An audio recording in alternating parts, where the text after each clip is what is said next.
La télévision a ses vedettes. Bruce Toussaint fait partie de celle-ci.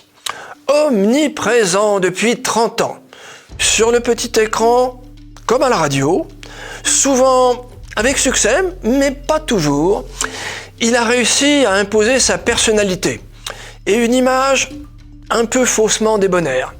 Sympathique et convivial pour les uns, hautain et méprisant pour les autres, rien ne semble arrêter son ascension médiatique. Né en 1973 à Asnières, il grandit et vit dans l'Essonne. Il est diplômé de l'Institut d'études politiques de Bordeaux, ainsi que du Centre de formation professionnelle des journalistes de Montpellier. Il se fait tout d'abord les dents en intégrant la radio des Hauts-de-Seine, alors surnommée Radio Pasqua. Mais ses vrais débuts sont 3 ans plus tard. Il rejoint alors Canal+ en tant que journaliste sportif. Durant cette période, il collabore notamment à Nulle part ailleurs. En 2001, les rédactions d'ITélé et de Canal+ fusionnent. Il rejoint la chaîne d'information où il présente tout d'abord le journal de la mi-journée, puis la tranche info du soir. Dès octobre 2004, il reprend la matinale, une émission diffusée en clair sur Canal. Il animera, entre autres, l'édition spéciale toujours sur Canal, avant de quitter le groupe en 2011 pour aller présenter la matinale d'Europe 1.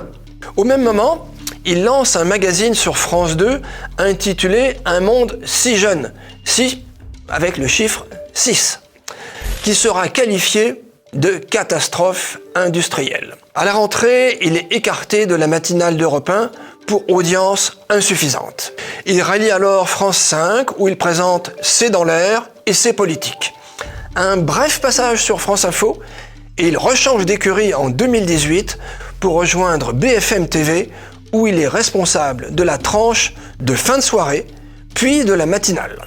En octobre 2023, pour venir concurrencer Télématin sur France 2, il est choisi par TF1 pour incarner la première matinale de l'histoire récente de la première chaîne, la bien nommée Bonjour.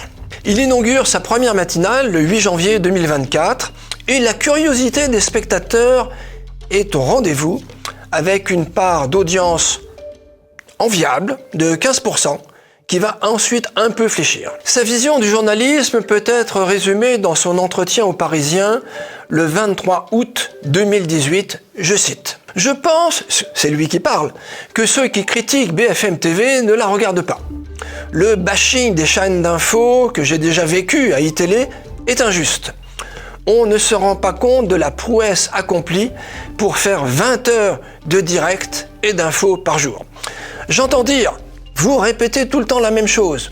Oui, mais c'est un service que l'on rend à ceux qui regardent, qui restent quelques minutes et ensuite reviennent. Ce serait mal faire notre travail de ne pas répéter, parfois meubler, quand l'événement vient de se produire et qu'il faut attendre. Les gens ne comprendraient pas qu'on lâche l'antenne pour parler d'autre chose. » Fin de citation. Aux spectateurs de BFM TV et maintenant de TF1 de porter leur jugement.